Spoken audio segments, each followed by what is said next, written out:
I was wondering about the soul's choice of a time to die, and because I'm always hearing people say, oh, perhaps he died now to help from the other side, or things like that. And a few days before the election, when George McGovern died, Interesting timing, wasn't it? yes, and they had a memorial service for him on C-SPAN. It wasn't his funeral, but it was a memorial service, and they had a number of politicians there speaking to the impact he had on their lives as a politician, and kind of reminding us of the role he played in stopping the war. And I just made up my own story that he chose to die then because maybe help was needed from the other side, and some voice of sanity to say, it's gotten a little crazy here, we should get this back on track. I mean, that was just my story I made up. Well, I love that story, except that I would say, you skip the voices on the other side. There is our collective consciousness again, the angels, the gods, the galactics, there's somebody else who's going to help us out. Take a deep breath, because there's really nobody going to help us out here. We just haven't figured that out. And what does that mean? It means that we're powerful enough to do it ourselves, because we ourselves are moving back and forth to the other side. I know what you mean, I'm just using that example. Yeah. And he did that specifically so that people could create those echoes and say, wait a minute, what's important in this election? Can we see that the power of someone in that position, or in any of those positions, that can change our lives, and how we allow that?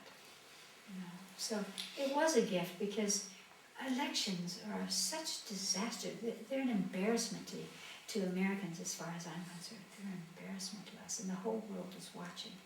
But the whole world is embarrassed by their elections too. Oh, of course. But It's not the just other us. side of that is, who cares? It's never about what the other guys are doing. It's always about what we're doing, and how we divine that.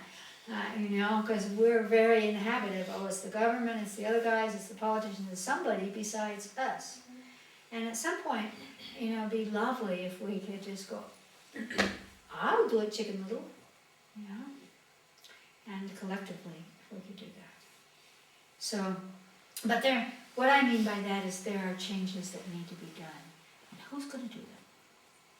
We're going to do them. And the thing about humans that's so quaint is that we always get to the precipice. We always dangle over the edge of the precipice before we say, wait a minute, and especially when it comes time to die. Wait a minute, I changed my mind. I don't want to die now. When actually, sometimes the greatest healing is passing from the body. And I think we're going to learn a lot about life and death in the next few years. We're learning about it now. I'm so happy that so many people are wanting to be a part of it. They're bringing their loved ones home to die, for example, or they're being with them at the moment of death. And this itself, I've always said, death is the great teacher, the greatest teacher of all. So we can thank McGovern. I almost said MacGyver.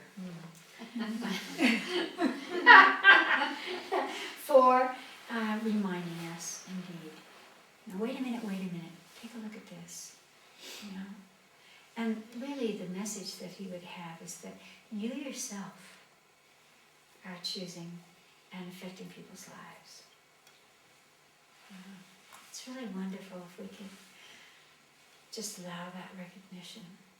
Because with it comes the beautiful power of responsibility to be able to say, well, I take responsibility for my actions, for my thoughts, for my emotions, and therefore I really am a part of radiating those energies out that other people are being influenced by.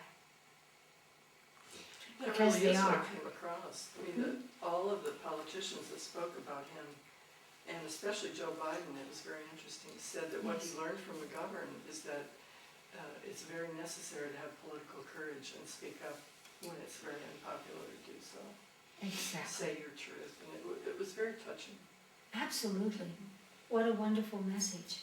And what was beautiful in that whole thing was that people from both sides had something to say. It's Speak your truth. And today, the power of the word needs to go even beyond.